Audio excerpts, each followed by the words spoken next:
Hello guys, जैसा कि एक हमारे सब्सक्राइबर ही पूछ रहे थे कि JRTM जो एग्ज़ाम होता है कैसा होता है और कैसे मतलब उसमें कितने।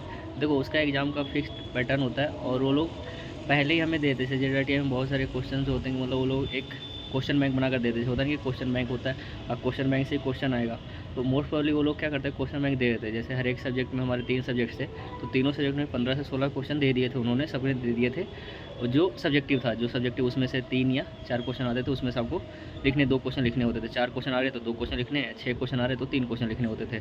तो वैसे होते थे यहाँ पे। और ऑब्जेक्टिव की बात करें तो ऑब्जेक्टिव में भी क्या करते थे, वो 250 क्वेश्चंस दे थे, पहले ही हमें दे दिए थे कि 250 क्वेश्चन में से ही आएंगे, मतलब ज़्यादा चांस होता है उसी में से आते हैं। और प्रैक्टिकल की बात करें तो प्रैक्टिकल में भी वो लोग पहले से ही 20 या 25 प्रैक्टिकल करवा देते हैं हर एक बेसिस पे। जिस बेसिस पे आपको वर्किंग होती है, उस बेसिस पे ये लोग करवा देते हैं।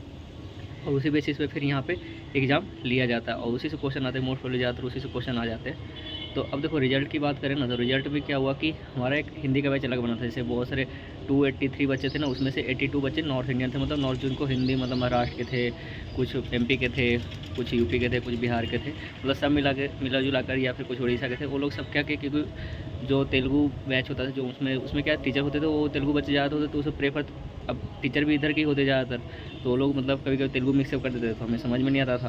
तो हम लोगों ने क्या किया कि सर हमारे लिए एक हिंदी बैच अलग से बना दो। तो उन्होंने बना तो दिया हिंदी बैच, और हिंदी बैच में हम लोग पढ़े भी अच्छे से। सर भी, जो भी हमारे सर पढ़ाए, जो भी इंस्ट्रक्टर थे, बहुत अच्छे से पढ़ाए, बहुत अच्छे से कोऑपरेट किया और बहुत अच्छे सीखे भी हम लोग।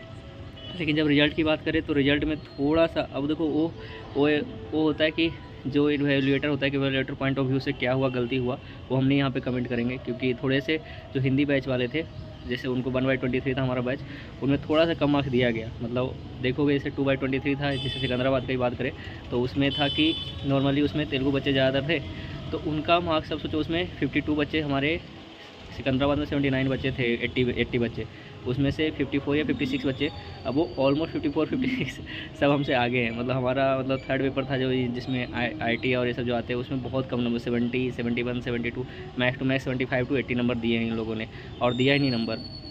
और उनमें 80, 90, 95 इतना तक नंबर दिया उन्होंने, तो एक डिफरेंस अच्छा क्रिएट हो गया। तो उसमें थोड़ा सा मतलब हम लोग को मायूसी लगा था कि क्यों ऐसा किया गया। इससे सीनियरिटी पे लॉस तो हुआ ही हुआ है। अब बाकी देखते आगे क्या होता है। तो हिंदी बैच वाले को थोड़ा सा कम नंबर दिया गया, ये क्यों ऐसा किया गया, ये क्या रीज़न है, अब ये इवैल्यूएटर पॉइंट ऑफ व्यू है या क्या रीज़न है, वो तो हम नहीं कह सकते यहाँ पे।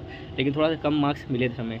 तो हम लोग इसे, मैं भी पहले जब RRB के थ्रू आया था, तो मेरे RRB में आपको पता है कि मेरे मार्क्स अच्छे थे, मतलब 92 के अप्रोक्स थे। तो मेरे यहाँ पे सिकंदराबाद में रैंक 3rd था, मतलब RRB मार्क्स के अकॉर्डिंग। लेकिन अभी मैं अपना देखूँ तो मेरे 254 मार्क्स हैं, 254 मार्क्स आए हैं 300 में, तो उसमें से बहुत ही कम आया है। तो वो चीज़ हो सकता है। तो अभी मेरे रैंक 60 एबव चला गया है 80 में से। देखते हैं आगे क्या होता है, और कोई भी अपडेट होगा तो मैं आपको बता दूँगा। Okay then, thank you guys.